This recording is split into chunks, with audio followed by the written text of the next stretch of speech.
সবাইকে নমস্কার জানিয়ে বলছি, প্লিজ দয়া করে কেউ কাউন্টিং এজেন্টরা এবং প্রার্থী ক্যান্ডিডেটরা তারা ভোটিং এলাকা ছেড়ে আসবেন না। স্ট্রং রুমে যেখানে কাউন্টিং হচ্ছে, মানে সেন্টারে, সেখান ছেড়ে কেউ আসবেন না। এটা বিজেপির প্ল্যান।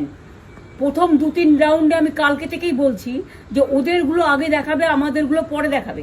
এবং অনেক জায়গায় 2-3 রাউন্ড কাউন্টিং করার পরে প্রায় 100টা জায়গায় কাউন্টিং বন্ধ করে রেখে দিয়েছে।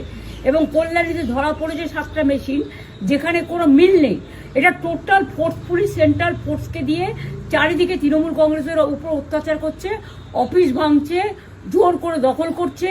এসআইআর নামে আপনারা দেখেছেন ভোট লুট করেছে যাতে যে সিটগুলো জিততে পারে। কিন্তু এখনো এমন 70টা সিট আছে, 100টা সিট আছে যেগুলো আমরা এগিয়ে আছি, সেগুলো বলছে না। টোটালটাই মিথ্যে নিউজ খাওয়াচ্ছে।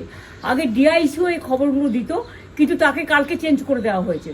টোটালটাই ইলেকশন কমিশন নিজের ইচ্ছে মতো খেলছে, এবং সাথে কেন্দ্রীয় বাহিনীকে নিয়ে। এবং আমাদের পুলিশরা টোটাল মাথা নত করে কেন্দ্রীয় বাহিনীর আন্ডারে কাজ করছে। সুতরাং আমি আমাদের কাউন্টিং এজেন্টদের, আমাদের সমস্ত পার্টির কর্মীদের বলবো, অত মন খারাপ করার কারণ নেই। আমি বলেছিলাম সূর্যাস্তের পরে আপনারা জিতবেন। 3 রাউন্ড 4 রাউন্ড কাউন্ট হলেও এটা 14 রাউন্ড থেকে 18 রাউন্ড কাউন্ট হয়, তখন আপনারা জিতবেন। Wait and see, watch. আমরা সবাই আপনাদের সাথে আছি, আপনারা কেউ ভয় পাবেন না, নিশ্চিন্তে থাকুন। আবার বাঘের বাচ্চার মতো লড়াই করে যাবো।